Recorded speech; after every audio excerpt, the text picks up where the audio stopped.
오늘 말씀의 제목은 왜 무교절인가? 왜 무교절인가라는 제목으로 하나님 말씀 보겠습니다. 왜 무교절이 있죠? 6월절, 그럼 여러분 다 아시죠? 근데 무교절, 왜 무교절이 있어야 되지? 라는 생각할 수 있어요. 왜 그렇죠? 자, 여러분, 예수 믿으면 천국 갑니다. 맞습니까?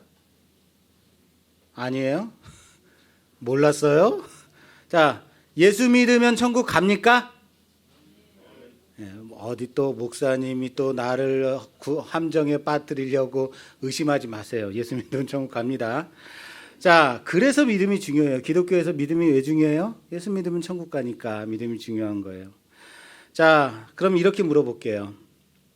어떤 살인자가 붙잡혀서 사형을 언도받고 감옥에 갇혀서 있다가 그 교도소에 전도 나온 어느 목사님한테 전도를 받아가지고 회심하고 예수를 믿게 되었다. 그리고 예수 믿고 천국 소망 가지고 사형에 처해졌다. 여러분 어떻게 생각하세요? 이러면 할렐루야 아멘 하실 건가요? 아니면 사람까지 죽인 사람 교도소에서 굳이 거기까지 가서 뭘 전도까지 하나, 이 용납이 잘 안 된다 이런 생각이 드시나요? 자, 오늘 대답 안 하시는 컨셉으로 간다 이거죠? 알았어요. 자, 1시간 20분. 자, 그 살인자가 여러분 아주 잔인한 연쇄살인범이라면 어떻게 하실래요? 소아 성애자라면 어떻게 하실래요? 여러 여자들을 막 그냥 잔인하게 죽인 사람이라면, 그런데 이 사람이 예수 믿고 천국 간다면 여러분 이 사람 천국 갈까요? 물어보면 아멘 크게 하실 수 있겠어요? 그렇죠? 바로 그 용납하기 싫어요. 용납하기 싫다는 거예요. 대답이 어려워요? 이렇게 제가 다시 한번 그럼 질문해 볼게요. 이 사람은 천국 갔지 않았으면 좋겠죠? 맞아요. 알았어요. 자, 그럼 이렇게 다시 질문해 볼게요. 자기 마음대로 세상에서 흥청망청 떵떵거리면서 돈 쓰면서 막 못된 짓은 골라서 다 하고 권력을 충분히 누리고 남에게 피해를 끼치며 평생 자기 하고픈 대로 살던 X가 어느 날 암 선고를 받아요. 그리고 투병을 하다가 마지막에 예수 믿게 되고 회심하고 그 다음에 사망해요. 자, 이 사람 천국 갈까요? 안 갈까요? 안 가요? 예수 믿었는데? 이 대답이 어려운 거예요? 이것도 대답이 안 나와요? 천국 가요? 못 가요? 가요. 그래요. 화는 내지 마세요. 그래도 천국 가요. 왜요? 천국은 오직 예수 그리스도를 믿음으로 말미암아 가기 때문에, 예수 그리스도 외에 다른 길이 없기 때문에. 할렐루야. 그런데 대답이 왜 이렇게 잘 안 나와요? 오늘 김밥이 맛있어서 그래요? 표정들이 왜 떨떠름하죠? 예수 믿으면 구원 얻는다라고 우리는 그렇게 배웠어요. 그래서 그래요. 그 사람 천국 가요라고 대답은 하는데 우리 마음속에 용납되지 않는, 용납하기 싫은 게 있다라는 거예요. 그런 사람 천국 보내기 싫은 마음이 있다는 거 아니에요. 그죠? 여러분 생각해 보세요. 여러분 맨날 괴롭히고 여러분들에게 정말 못된 짓 막 골라하는 사람한테 형제님 예수 믿고 천국 가셔야 돼요 이러고 싶어요? 에이 그냥 지옥에 나가라. 나만 그런 거 아니잖아요. 왜들 이래요? 거룩한 얼굴로.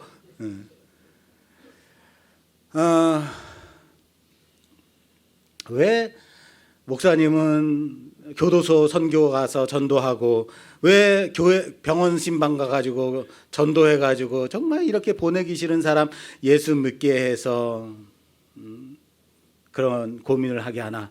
나는 괜히 일찌감치부터 예수를 어려서부터 일찍부터 믿어서 하고픈 대로 못 살고 금욕하면서 남 도우며 착하게 살다가 그나마 그렇게 몸부림치는데 그럼에도 하나 잘못했다면 그거 잘못했다고 회개하고 하나님 앞에 울며 무릎 꿇고 용서해달라고 엎드리고, 그렇게 나는 그렇게 사는데 그 사람들은 지 마음대로 살다가 남에게 피해를 끼치고 사람까지 죽이기까지 하는데 그런 사람 예수 믿었다고 천국 간다면, 물론 예수 믿는다 진심으로 믿었어요. 그냥 예수 믿어요, 네 알았어요, 이거 아니에요. 진심으로 믿었다고 천국까지 가게 한다니 그거 좀 그렇지 않은가?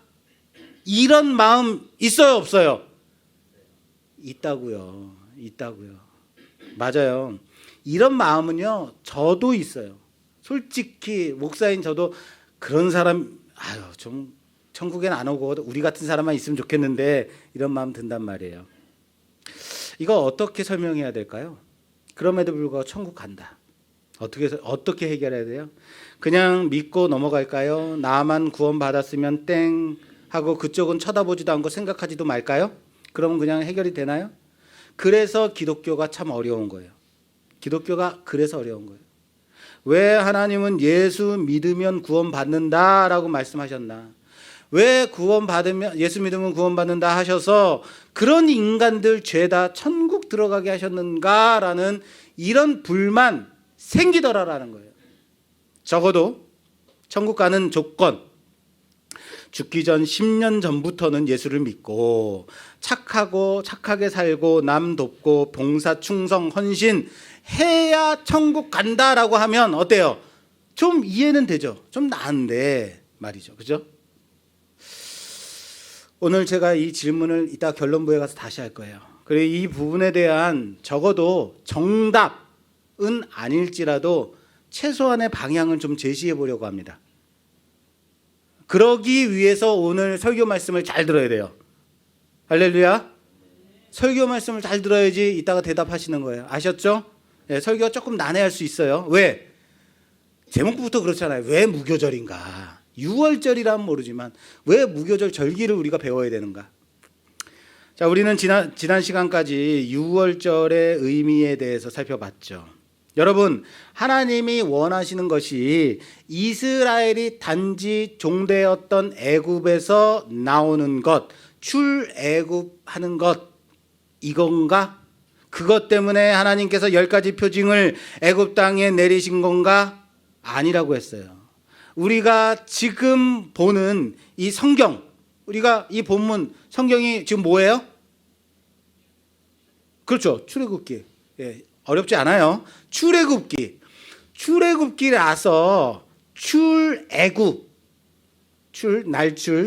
애굽을 나온다. 출애굽이 가장 중요한 포인트라고 생각되는 부분이 있어요. 맞아요. 제목에서 출애굽기 했으니까 출애굽이 가장 중요해. 출애굽 이것만 생각한단 말이에요. 그런데 실제 이스라엘은 이제 애굽을 나온 한 걸음을 떼기 시작한 것뿐이다.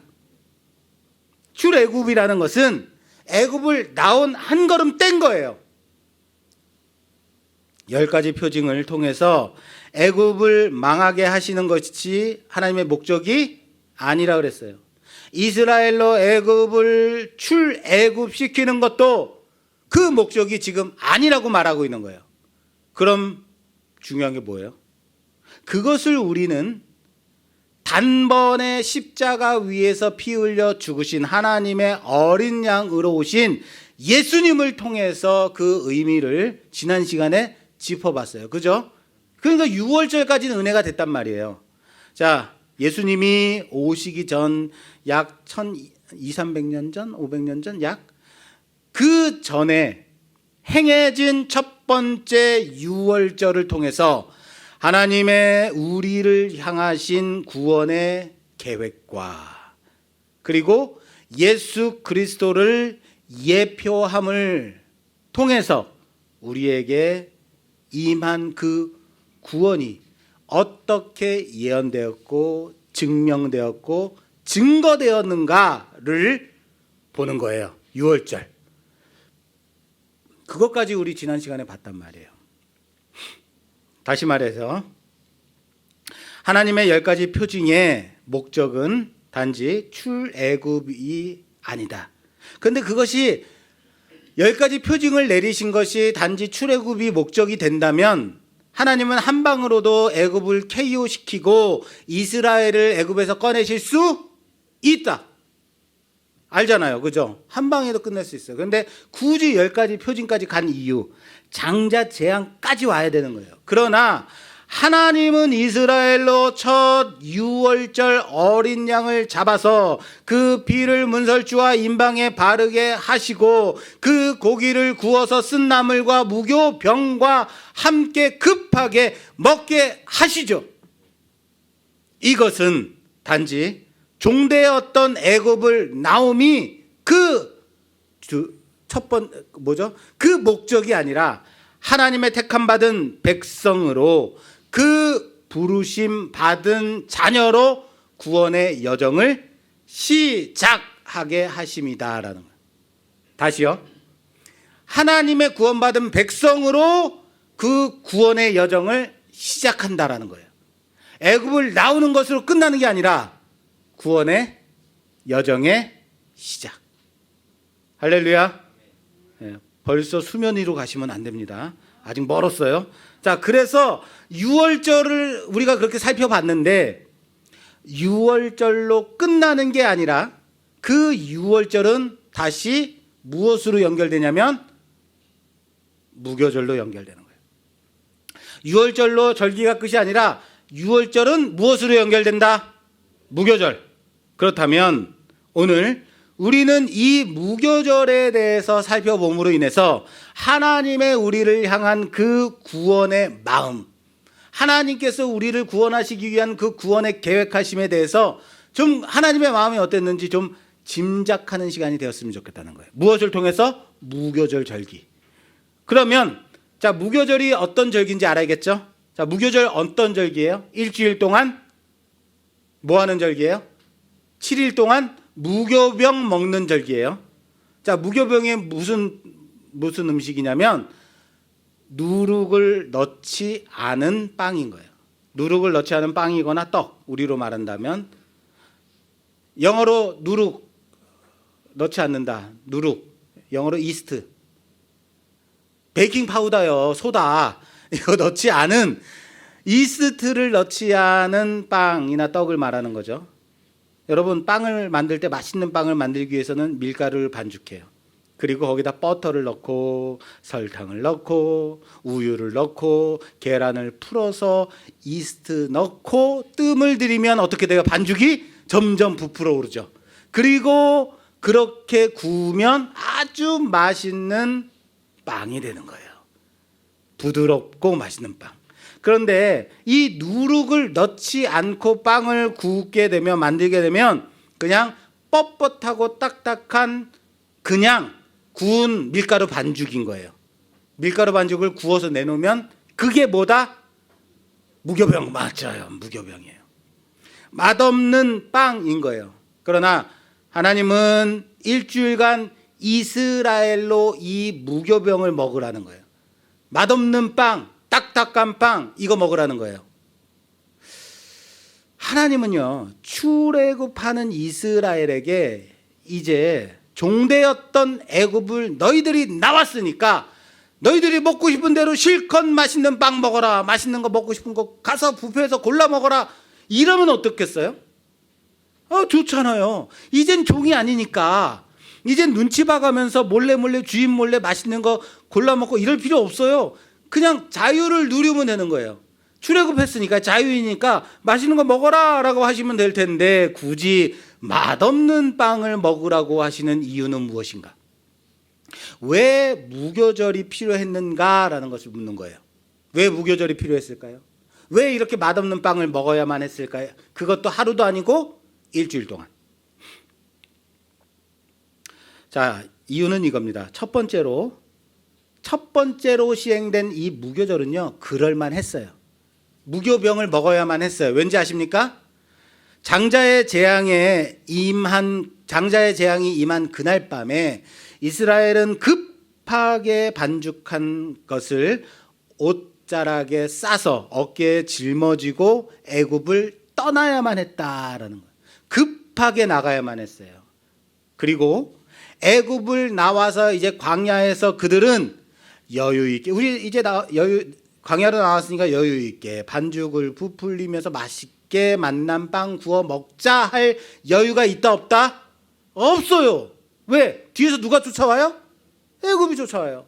앞에는 홍해가 막혀 있고 광야로 넘어가면 거기서도 그냥 편하게 앉아가지고 앞에서 구름 기둥, 불 기둥이 앞서 가는데 잠깐 좀 쉬었다가요. 빵 좀 굽고 있잖아요. 빵 좀 부풀리려면 10시간 걸리는데 이럴 시간 있다 없다? 없다. 언제까지요? 무교병을 다 먹을 때까지. 반죽으로 싸가지고 온 그 무교병을 다 먹을 때까지. 광야에서 하나님이 주시는 그 만나가 내리기 전까지는 이걸 먹어야만 하는 거예요. 만나가 내리기 전까지는요. 그들은 급하게 반죽해 가지고 나온 누룩을 넣지 않은 무교병을 먹어야만 했다. 할렐루야. 여기까지 이해되시죠? 첫 번째 무교절은 그래서 필요했어요. 또한 누룩을 넣지 않으면요, 누룩을 넣은 반죽에 비해서 변질이 덜 된다는 거예요. 그러니까 우리가 이제 하나님의 만나가 내리기 전까지 최소한 뭐 일주일에서 열흘 정도는 그냥 가지고 있는 이 밀가루 반죽 구워서 먹어야 되잖아요. 그러면 일주일 열흘 가려면 변질이 되지 말아야 되잖아요. 그렇죠? 이러기 위해서는 누룩을 넣지 말아야 된다는 거예요. 그래서 첫 번째 무교절이 필요했다. 여기까지 이해되시죠? 첫 번째는 필요한 거예요. 그래서 첫 번째 무교절은 그들이 그렇게 원하든 원치 않든 지켜야만 했다라고 친다면, 자, 그 다음부터 두 번째 무교절, 세 번째, 가나안 땅에 들어가서 내 자손들이 지켜야 할 무교절은 왜 지켜야만 했을까? 왜 지켜야만 했을까요? 우리가 유월절 규례에서도 배웠어요. 왜 지켜야만 했냐면 유월절과 마찬가지로 그날 밤에 이스라엘이 애굽을 나온 것을 기억하기에, 기억하고 자손들에게 이것이 이것이다라고 말해주기 위해서. 눈물 젖은 빵을 먹지 않으면 인생을 논하지 마라라고 말하잖아요. 그죠? 눈물 젖은 빵, 이거 기억하고 있는 사람은 아이들한테 눈물 젖은 빵 이거 먹어봐야, 네가 고생 좀 해봐야 되는 거야. 군대 갔다 오지 않은 아들에게 네가 군대를 가야 인간이 되는 거야, 이런 얘기 왜 해야겠어요? 내가 군대 갔다 와서 인간이 됐으니까. 그때의 그 기억과 그 경험과 그 정서가 있기 때문에 군대에 가서 눈물 흘려가며 초코파이 먹어봤으니까 그 초코파이 아들한테 먹이면서 야 이거 맛없어? 네가 아직 인간이 덜 된 거야, 이거 말한다는 거예요. 이해됐시죠? 그래서 무교절이 필요한 거죠. 그걸 본문에서 좀 찾아볼게요. 출애굽기 13장 8절. 13장 8절에서 10절까지 봉독해 주세요. 너는 그날에 내 아들에게 보여 이르기를 이 예식은 내가 애굽에서 나올 때에 여호와께서 나를 위하여 행하신 일로 말미암음이라 하고 이것으로 내 손의 기호와 내 미간의 표를 삼고 여호와의 율법이 내 입에 있게 하라. 이는 여호와께서 강하신 손으로 너를 애굽에서 인도하여 내셨음이니 해마다 절기가 되면 이 규례를 지킬 것이니라. 아멘. 그렇습니다. 나의 아들에게 이 규례를 지킴으로써 그 날에 이스라엘을 구원하신 하나님을 기억하게 하기 위함이죠. 그런데 자, 여기 8절에 보니까 이런 말씀이 있어요. 애굽에서 나올 때에 여호와께서 나를 위하여 행하신 일로 말미암아, 나를 구원하기 위하여 행하신 일로 말미암아 그것을 전하라고 말해요. 출애굽의 경험을 가진 내가 나를 구원하신 그 하나님을, 내가 경험한 그 하나님을 내 자손에게 이 규례를 통해서 전하라라는 거예요. 하나님이 이스라엘을 구원하신 그 하나님이라고 하지 않고 나를 위하여 출애굽시키신 하나님이에요. 단수예요. 무슨 말인지 아시겠어요? 내가 구원받은 그 경험을 내 아들에게 전하라는 거예요. 신앙이라는 것이요, 나를 구원하신 그 구원의 사건이 내 안에서 이루어진 것, 그것이 믿음이죠.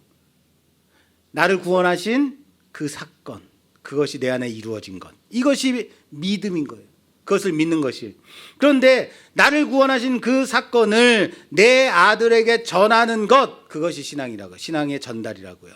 아버지의 구원의 역사를 보고 배우고 나 또한 하나님의 구원의 사건을, 내 안에서 이루어진 그 사건을 규례들을 통해서, 말씀을 통해서, 예배를 통해서, 어떤 구원의 경험들을 통해서 배워 나가는 것, 그것이 신앙의 전달.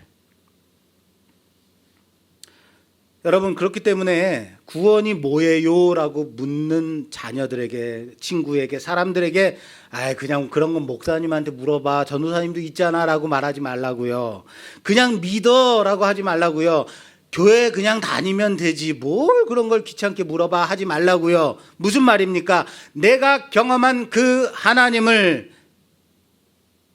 신앙의 행위들을 통해서, 예배를 통해서, 하나님의 말씀을 통해서 전달하는 사명을 부모는, 우리는 갖고 있다라는 거예요. 내가 경험한 하나님을 전달하는 우리가 되기를 주님의 이름으로 축원합니다. 전달하라고요. 자, 그래서 무교절을 지켜야 돼요. 무교절에 대해서 조금 더 자세히 살펴볼게요. 왜 무교절이 필요한가? 자, 아비벌이에요. 바벨론 갔다 온 이스라엘에게는 니산월, 우리에게는 정월, 1월. 그죠? 아비벌 열 나흘 14일에 6월절이 시작돼요. 14일에 6월절이 시작하는데 그때 해가 지는 그 시간에 준비되어진 6월절 양을 잡아서 6월절 예식이 시작됩니다. 여기까지 지난 시간에 배웠어요. 14일 저녁에 해가 질 무렵에 양을 잡아서 6월절이 시작된다. 그리고 6월절에 이어 바로 무교절이 시작돼요. 다시요. 6월절이 어린 양을 잡음으로 6월절이 시작이 되면서 6월절이 끝나고 무교절로 이어지는 게 아니라 6월절이 시작이 되면서 6월절은 6월절 시작이다라고 하자마자 양을 잡으면서 바로 무엇이다? 무교절인 거예요. 다시 말할까요? 잘 이해도 못 하시는 것 같아서 6월절과 무교절의 구분이 없다라는 거예요. 그래서 이스라엘 사람 유대인들은요 6월절이라고 부르기도 하고 무교절이라고 부르기도 해요. 같은 의미예요. 누가복음 22장 1절 말씀에 보면 6월절이라 하는 무교절이 가까우매라고 6월절이라 하는 무교절이라고 혼용해서 사용하고 있단 말이에요. 다시 말해서 두 절기는 같은 절기예요. 이해되세요? 그런데 왜 굳이 이렇게 분리해서 나누어서 말씀하고 있는가? 오늘 그것을 볼 거예요.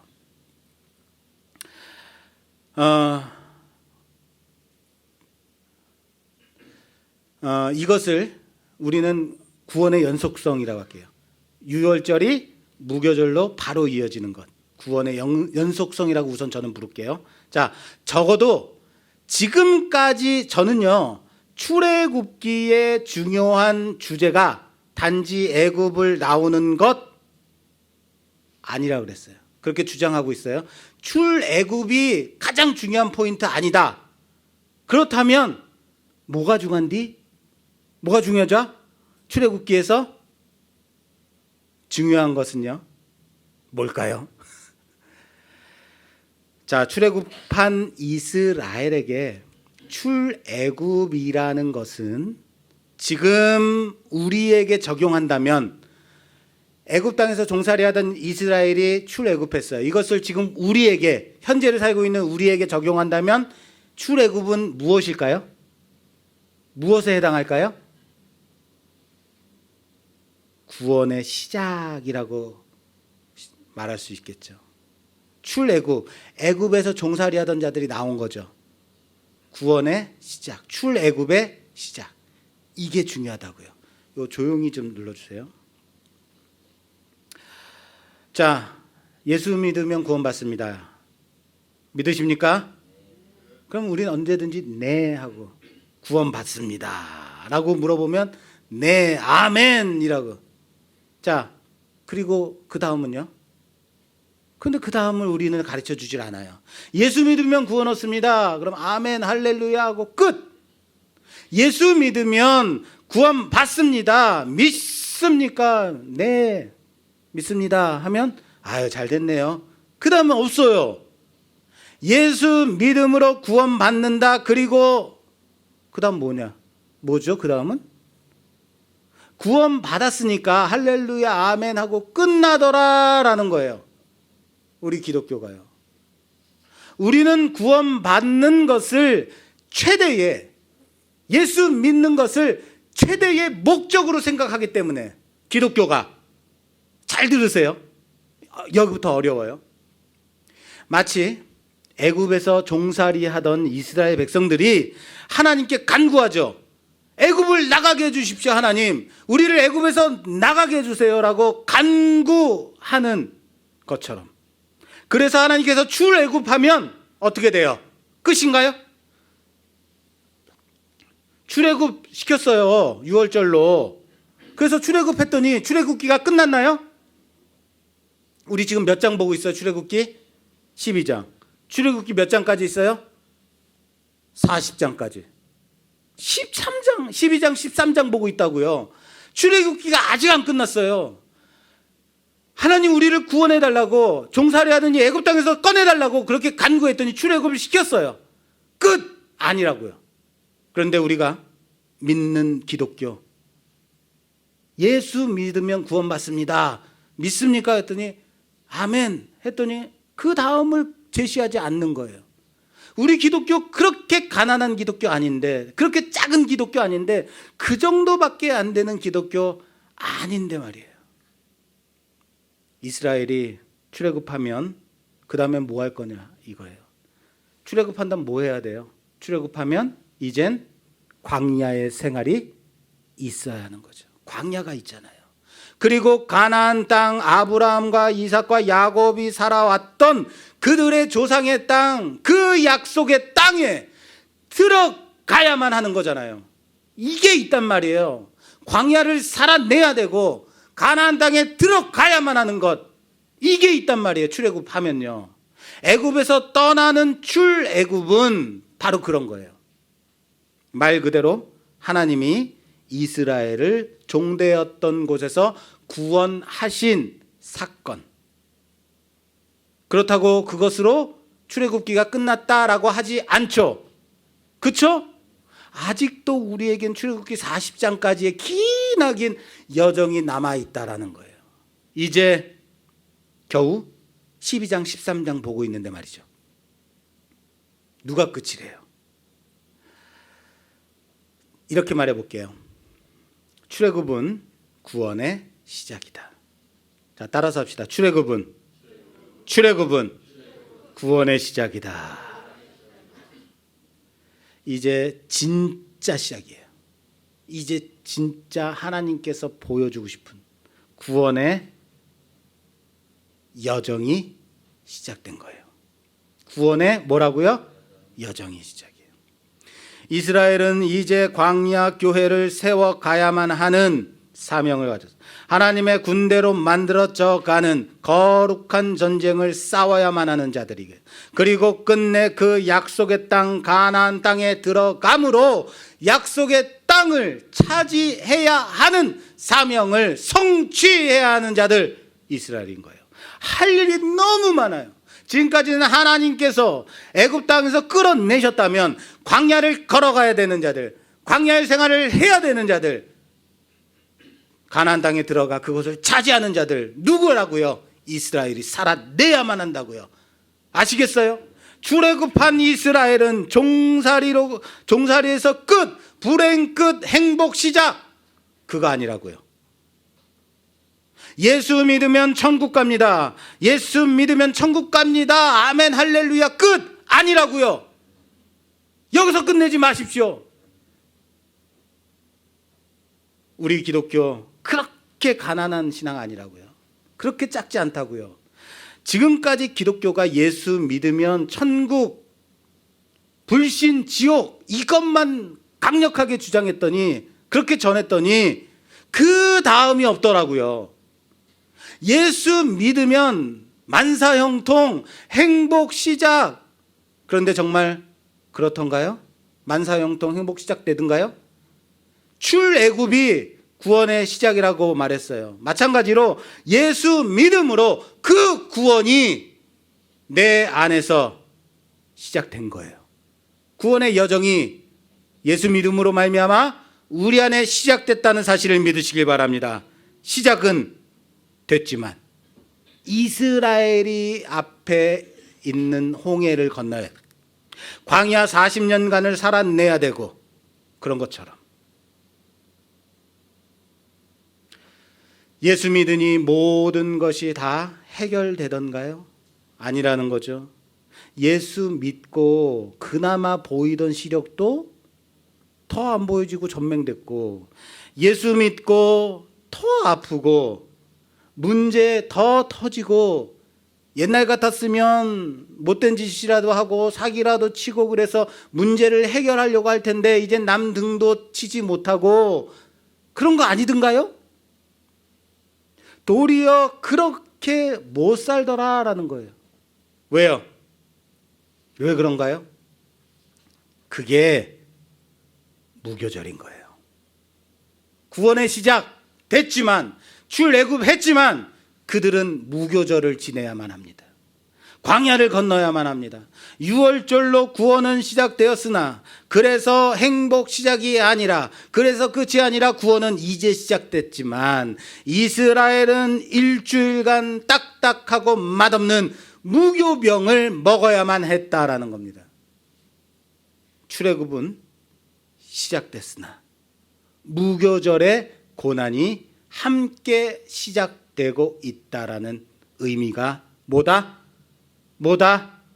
그렇죠. 무교절. 예수 믿음으로 구원이 내 안에 이루어졌습니다. 믿으십니까? 예수 믿음으로 내 안에 구원이 이루어졌어요. 그러나 구원 그 이후의 삶이 이제 우리 앞에 시작됐다는 거예요. 구원의 삶이 살아내야 하는 광야가 펼쳐졌다는 거예요. 마치 무교절에 누룩을 마치 무교절의 규례처럼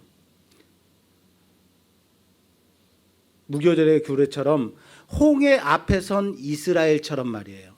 이스라엘의 광야 40년처럼 말이에요. 때로는 마실 물이 없어서 하나님을 원망하기도 하고, 때로는 가져온 무교병이 떨어져서 배고프다고 원망하기도 하고, 때로는 매일같이 내리는 만나를 먹어서 배는 부르지만 치킨도 먹고 싶고 피자도 먹고 싶어가지고 하나님 만나 외에는 이것밖에 우리에게 없습니다 하고 원망하기도 하고, 그렇게 살아간단 말이에요. 출애굽하면 끝인 줄 알았는데, 그러나 출애굽은 애굽에서의 떠남의 시작일 뿐이다. 그것을 가르쳐 주시는 규례가 뭐다? 무교절이에요. 이해되세요? 무교절의 의미가 왜 중요한지? 시작! 그리고 고난의 시작인 거예요. 유월절로 출애굽이 시작된 이스라엘은 바로 무교절로 이어져 출애굽의 구원이 바로 고난의 행군으로 이어짐을 보여주는 것. 그래서 유월절과 무교절은 구분이 있다 없다? 없는 거예요. 출애굽이 다른 말로 한다면 광야의 고난의 시작이라고 말하는 것처럼 말이에요. 출애굽의 기쁨과 감동이, 그 감동에 취해 있을 시간이 있어요 없어요? 없어요. 급하게 나가서 광야로 나가야만 하는 거예요. 한 번도 가보지 않은 그 길을 이제 나서야 하는 겁니다. 무교병만 가지고 말이에요. 우리 기독교가 왜 가난한 종교, 왜 작은 종교가 됐는지 아세요? 예수 천당 불신 지옥, 이것만 가르쳤기 때문이에요. 예수 믿으면 구원 얻는 게 진리입니다. 그런데 이걸로 끝이 아니라고요. 예수 믿음으로 말미암아 구원이 내 안에서 시작됐지만 이젠 구원받은 백성으로 살아가야 할 세상의 광야가 시작된 거라고요. 이걸 가르치지 않은 거죠. 이걸 말하지 않았던 거죠. 왜요? 생각해 보세요, 여러분. 예수 믿으면 구원 받습니다. 이렇게 말, 예수 믿어야 돼요. 천국 가요. 이렇게 얘기하면 교회를 오는데, 여러분, 예수 믿으면 구원이 시작돼서 이제 여러분 앞에는 광야와 같은 고난이 시작될 겁니다. 그럼 여러분 교회 나오겠어요? 그러니까 그걸 가르칠 수가 없었던 거 아닌가요? 여러분은 이제는 지금까지 여러분들이 살아왔던 세상의 방식을 떠나서 이제는 하나님만 바라보고 고난과 역경 속에서 딱딱한 빵 먹으면서 광야와 같은 세상이 펼쳐지는 그 삶을 하나님의 방식대로만 살아야 됩니다. 이러면 누가 좋아하겠어요? 그래서 가르치지 않은 건 아닌가, 저는 그렇게 이해해요. 안 그런가요? 예수 믿으면 구원 얻습니다. 내 안에 구원이 시작된 거라고요. 시작이라고요. 그러나 그 구원의 시작이 구원의 여정으로서 이어져 가야만 한다. 여정으로 이어진다. 그게 무교절 규례다. 여기까지 이해되시죠? 광야와 같은 세상 속에서 예수 믿는 자로 살아야만 할 그 여정이 우리에게 요구되고 있다는 사실을 믿으시길 바랍니다. 축하드립니다. 구원받은 우리에게 광야가 펼쳐졌어요. 교회 새로 나오신 분들에게 축하드립니다. 이제 무교절 좀 먹어야 돼요. 딱딱한 빵, 고난의 땅, 눈물 젖은 건빵 먹어야 돼요. 그 인생 시작됐다고요. 축하합니다. 그럼에도 우리의 소망은 저 젖과 꿀이 흐르는 땅, 약속의 땅, 가나안을 바라보고 광야로 나아가는 이스라엘처럼 저 멀리 배는 하나님 나라, 천국 소망 가지고 광야와 같은 세상 살아갈 것을 요구하고 있는 거죠. 이제 그 광야와 같은 세상으로 함께 나아가는 우리가 되기를 주님의 이름으로 부탁합니다. 자, 이제 말씀의 마무리 부분인데 이 마무리가 중간만큼 가요. 자, 처음의 질문으로 돌아가 볼게요.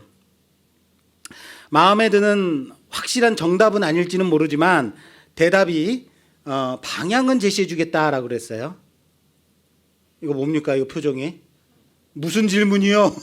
다 까먹으신 거예요?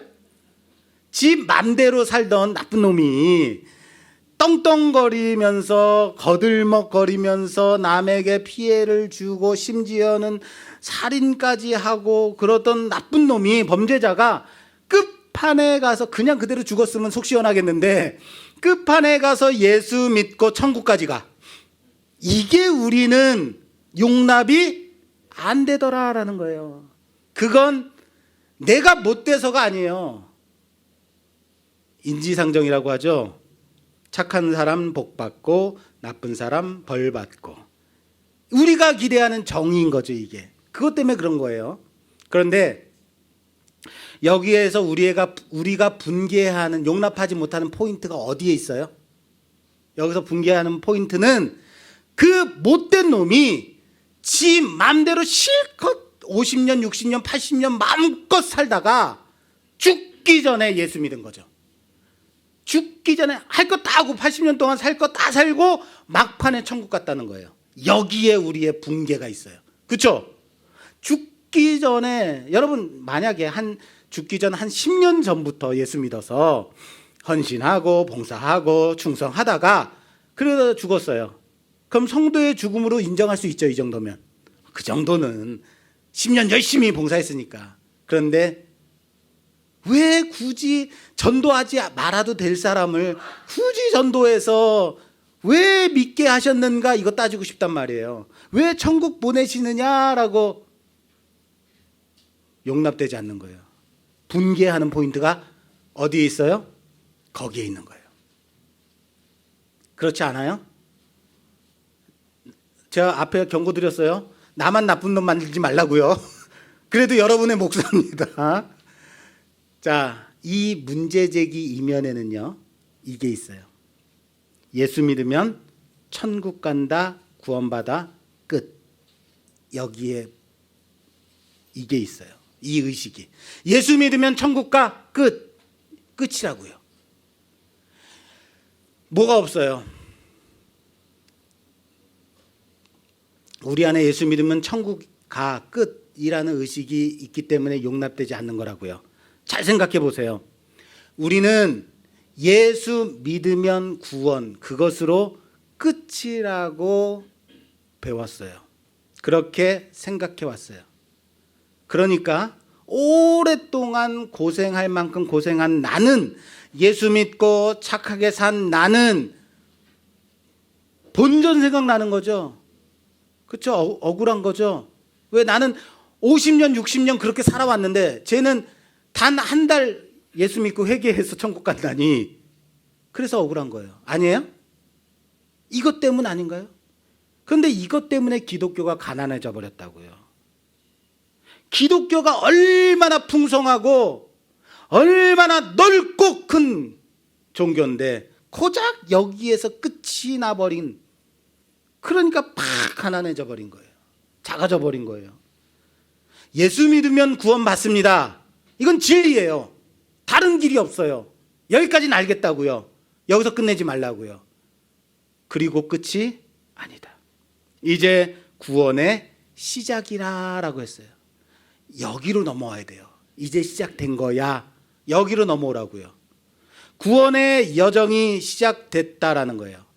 여기로 넘어와야 하는데 맨날 출애굽 10가지 재앙, 장자의 죽음, 그래서 유월절 어린 양의 피로 넘어간 죽음, 구원, 여기까지만 보더라라는 거예요.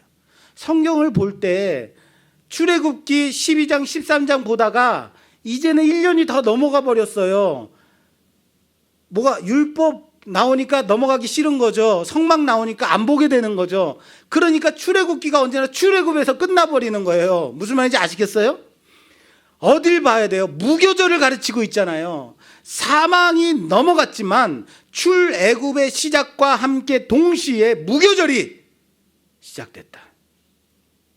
광야 40년이 시작된 거죠. 광야와 같은 이 세상의 삶이 우리에게, 예수 믿는 우리에게 요구되고 있다는 사실을 믿으시길 바랍니다. 여기까지 이쪽으로 넘어오라고요. 지금까지 제가 입이 닳도록 목이 아파라 하면서 여기까지 말했어요. 여기까지 넘어오세요. 이제 시작이라고요. 그러면 이런 문제 생겼죠. 그 다음으로 넘어왔더니 그래요. 그런데 떵떵거리며 지 맘대로 살던 그놈은 어떻게 됐어요? 광야와 같은 세상을 살았어요, 안 살았어요? 그렇죠. 안 살았어요. 지 맘대로 살았잖아요. 우리는 광야와 같은 곳에서 무교병을 먹으면서 살고 있는데 그 X는 지 맘대로 살다가 바로 어디로 엘리베이터 타고 어디로 넘어갔어요? 꼭대기로 가버렸어요. 그게 용납되지 않는 거죠. 그죠? 이것 설명한 여기 이것 때문에 여기까지 온 거예요. 그래서 그럼 천국 갔어요. 끝인가? 천국 가면 여러분 끝이에요? 여기도 끝이 아니라고요. 잘 들으세요. 이게 중요해요. 이 얘기를 하고 싶어요. 예수 믿고 천국 갑니다. 믿으면 구원받습니다. 끝? 아니에요. 광야와 같은 세상을 살아야 돼요. 광야 같은 세상을 열심히 40년 동안 살았어요. 그리고 천국 갔어요. 끝인가요? 다시요. 천국 갔어요. 끝이에요? 그거예요. 대답 너무 잘하시네. 끝이 아니라고요. 왜 천국 간 게 끝이에요? 천국에서의 삶이 있는데. 무슨 말을 하는지 아시겠어요? 기독교를 가난하게 만들지 말라고요. 천국 가면 끝이야. 아니에요. 천국에 영원한 삶이 있는데요. 어디 말씀에 죽음이 끝이라고 돼 있어요. 죽음 이후의 삶이 있잖아요. 믿는 자들은 생명의 부활로, 믿지 않는 자들은 심판의 부활로 하나님의 심판대 앞에 서서 그 심판하신 대로 영원한 사망으로, 영원한 생명으로 영원히 거하는 하나님 나라, 여기 하나님 나라의 삶을, 그 삶으로 넘어와야 되잖아요. 여길 넘어오지 않고 고작 100년 되는 그것만 보고 있는 거예요. 100년 동안 얘는 지 마음대로 떵떵거리며 살았다. 나는 이거 용납할 수 없어.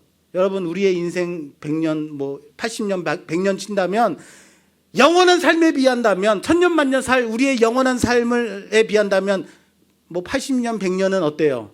긴 세월이에요? 눈 깜짝 깜짝할 만한 삶. 눈 깜짝하면 100년인 거예요.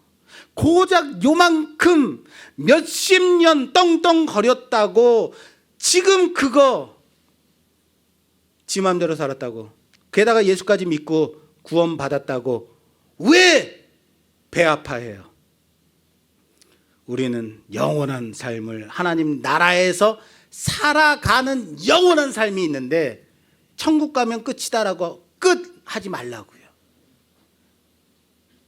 이 세상의 삶이 전부인 양 생각하고 살기 때문에, 그렇게 믿기 때문에 가난해지는 거예요.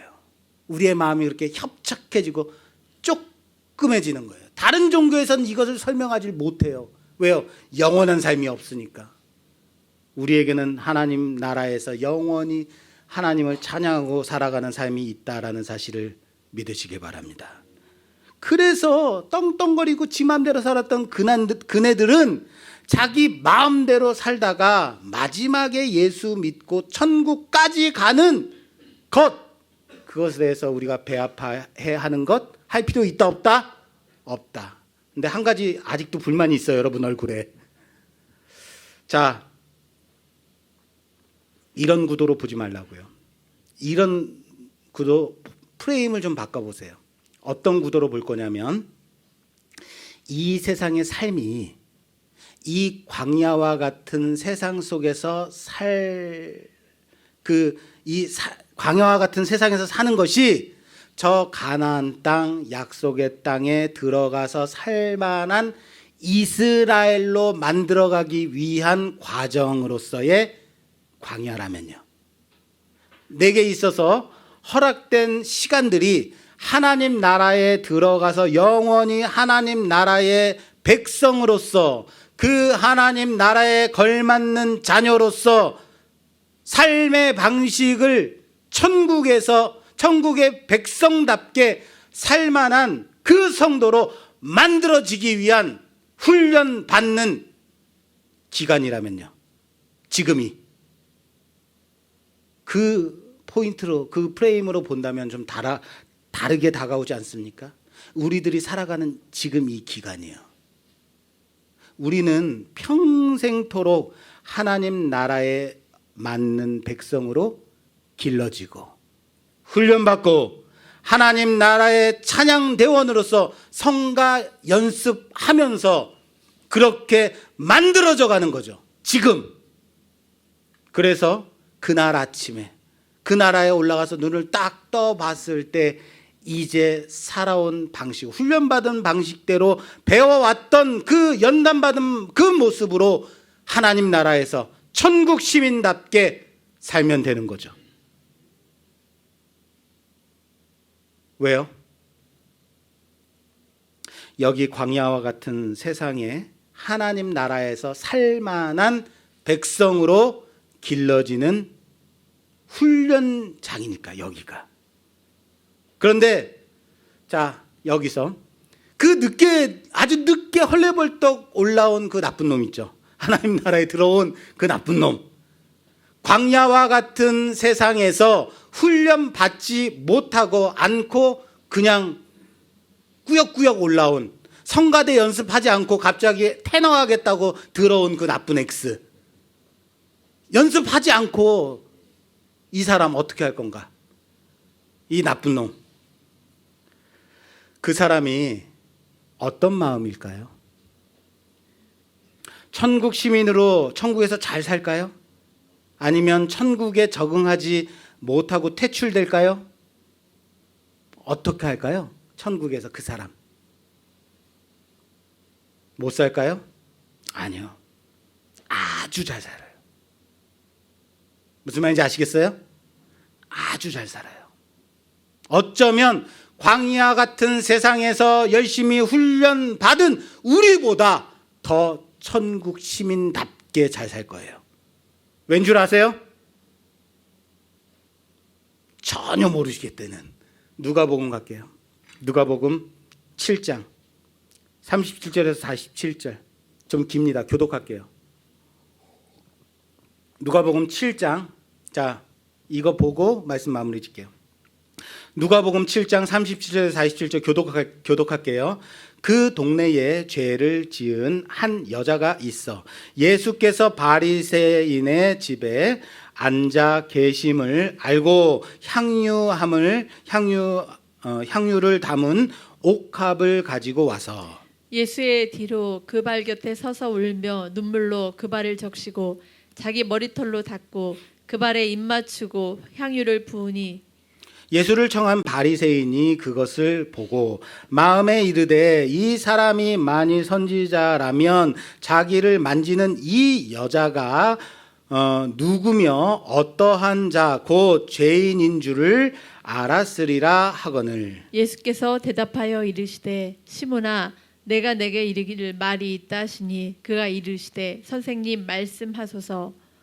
이르시되 빚 주는 사람에게 빚진 자가 둘이 있어 하나는 500데나리온을 졌고 하나는 50데나리온을 졌는데 갚을 것이 없으므로 둘 다 탕감하여 주었으니 둘 중에 누가 더 사랑하겠느냐. 시몬이 대답하여 이르되 내 생각에는 많이 탕감받은 자니이다. 이르시되 내 판단이 옳도다 하시고 그 여자를 돌아보시며 시몬에게 이르시되 이 여자를 보느냐. 내가 내 집에 들어갔을 때 너는 내게 발 씻을 물도 주지 아니하였으되 이 여자는 눈물로 내 발을 적시고 그 머리털로 닦았으며 너는 내게 입맞추지 아니하였으되 그는 내가 들어올 때로부터 내 발에 입맞추기를 그치지 아니하였으며 너는 내 머리에 감람류도 붓지 아니하였으되 그는 향유를 내 발에 부었느니라. 다 같이 하겠습니다. 이러므로 내가 내 말하는 그의 많은 죄가 사하여졌도다. 이는 그의 사랑함이 많음이라. 사함을 받은 일이 적은 자는 사함을 적게 받은 사람은 적게 사랑하느니라. 할렐루야. 왜 막차 탄 죄인이, 왜 막차 탄 나쁜 놈이, 세상에서 나쁜 짓 골라만 하던 그 사람이 하나님 나라에서 잘 살 수 있는지 아시겠어요? 아시겠어요? 모르시겠어요? 사함을 많이 받았기 때문이죠. 많이 사함 받았기 때문에 500데나리온 빚을 탕감 받았기 때문인 거죠. 세상 속에서 살아갈 때에 너무 많은 빚을 지고 살았다는 것을 죽어가면서 깨닫고 돌이켜 회개했다면 자신을 구원하신 그 하나님의 사함이 너무너무 어마하게 큰 거로 다가오는 거죠. 그날 아침에 하나님 나라에서 눈을 떴을 때 바라보니 내가 거기 있는 거죠. 그 감격과 그 감동, 그 은혜 너무 커서 몸둘 바를 모르는, 그 몸둘 바를 모르고 감사하는 거죠. 그래서 영원히 그 감격 가지고 그 감동 가지고 눈물로 예수님의 발을 적시고 그 머리털로 그 발 씻기며 사는 거라고요. 어디서요? 천국에서요. 하나님 나라에서 영원히 그 감격 가지고 살아간다고요. 그렇습니다. 사랑하는 여러분, 하나님 나라에서 사는 원리는 은혜로 사는 곳이에요. 하나님 나라는 무엇으로 산다고요? 은혜로 사는 곳이라고요. 그런데 우리는 내 공로로 산다고 내가 행한 그 행함으로 살아보겠다고 빡빡 우기어 된다고요. 그래서 저런 나쁜 놈은 전도도 하지 말아야 된다고, 여기에 발도 들이밀지 말아야 된다고 그렇게 악각되는 거죠. 왜요? 나는 내 공로가 있기 때문이죠. 왜요? 나는 겨우 50데나리온 빚 탕감받은 사람이기 때문인 거죠. 적게 탕감받았다 생각하기 때문에. 아닌가요? 사랑하는 여러분, 이 세상의 삶이 끝이 아니라고요. 하나님 나라에서, 그 영원한 하나님 나라에서 영원히 살 그날을 바라보시라고. 왜 거기를 바라보지 못해요? 그곳에서 살아가는 합당한 사람으로 만들어져가는 훈련의 과정을 여러분들이 지금 밟고 있는데 왜 고작 몇십 년 떵떵거린 것 그것 가지고 연연하냐고요? 아니에요. 다시 말할까요? 영원한 하나님 나라에서 사는 원리는 은혜로 사는 것, 은혜로 사는 겁니다. 따라서 합시다. 하나님의 나라에서 사는 원리는 은혜다. 그 감격과 감동으로 사는 나라인 거예요. 그래서 예수 믿음으로 구원 얻는 것이 그래서 중요한 거예요. 그리고 그 다음이 있는 거예요. 우리는 다른 종교처럼 죽음이 끝이라고 생각하고 천국 갔으니까 끝, 그 이상은 그 다음은 생각하기도 싫은 거예요. 그래서 세상에서 나쁜 짓 하던 나쁜 놈은 회개하고 구원받고 죽는 것을, 그것을 보면서 분개하는 거죠. 죽음이 끝이면 당연히 억울한 거죠. 그러나 우리 기독교는 죽음으로 끝나는 종교가 아닙니다. 시작되는 종교입니다. 이제 시작입니다. 영원한 삶이. 왜 고작 몇십 년 가지고 연연하세요?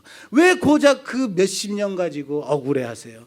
구원받은 후에 영원한 하나님 나라에서 생명의 삶이 펼쳐져 있다는 사실을 믿고 바라보며 살아가는 우리가 되기를 주님의 이름으로 부탁합니다. 우리는 이 땅에서 고작 요만큼 살다 훈련받다 연단받다 구원받고 구원으로 모든 것이 끝나는 게 아닌 자들이에요. 이제 그 구원의 삶을 살아갈 구원의 여정이 시작됐다는 사실을 믿으시기 바랍니다. 그리고 이제 구원의 여정을 우리로 하여금 걸어가도록 요구하시는 무교절이 시작됐습니다. 그것이 무교절 규례. 그것을 지키며 광야와 같은 세상으로 나아가도록, 거기서 하나님 나라에 걸맞는 백성으로 만들어지도록, 그래도 안 되면 끝내는 모든 빛 탕감시켜주고 그 은혜에 감동하여 살아가도록 약속의 땅, 가나안 땅, 하나님 나라 들여보내시는 하나님의 은혜가 있음을 잊지 마십시오. 자, 이제 우리 함께 저 하나님의 구름 기둥과 불 기둥 바라보며 한 발 한 발 종되었던 애굽 떠나 사망의 종노릇하던 이 세상의 삶의 방식을 떠나 저 광야와 같은 세상으로 나아가 보지 않겠습니까? 하나님 나라에 걸맞는 그 훈련과 연단받으며 고되지만 힘들지만 어렵지만 그 고난의 역경 속에서도 구원의 여정을 내 몸의 흔적으로 새기며 나아가는 우리 모두가 되기를 주님의 이름으로 축원합니다. 축원합니다.